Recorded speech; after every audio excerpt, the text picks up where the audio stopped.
I used to wet the bed a lot as a kid. My mother was never mean about it, even though it normally resulted in her being woken up at 2 a.m. She would just push me into the bathroom to get cleaned up, and she would put my sheets in the wash. I would crawl into her queen-sized bed, and it felt like an ocean at 6 years old, especially under the heavy quilt that she always had on it. It was white with pink carnations on it with green stitching. She would peel back the covers, and I would be enveloped with the heavy blanket. I would be cocooned in the dark. I would look at the bed in the light of day and couldn't make sense of how endless it felt at the ungodly hours of the morning.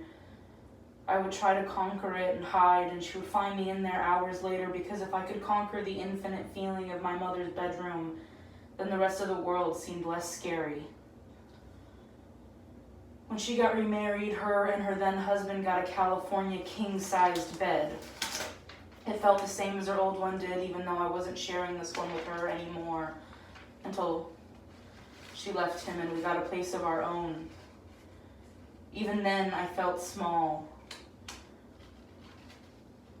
Even if I was grown, I would crawl in there just to feel tiny. The universe is large, and I feel insignificant inside of it, as it makes me a person I do not recognize in the mirror.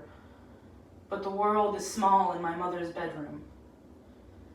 I am heavy and scared, and so sad that the world doesn't look as shiny as I've been led to believe, because people don't always act with kindness, and my brother wields a Bible almost as readily as his hands, and people who worship do not always worship you, and people will love you but not really mean it.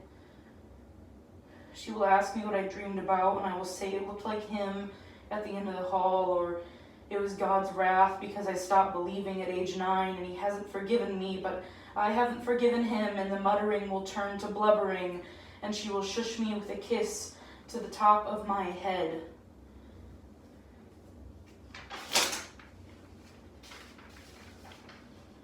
She won't mind that her sleep was interrupted, or that she had to wash my sheets again, or that I'm getting tears on her favorite pillow, and I will feel small.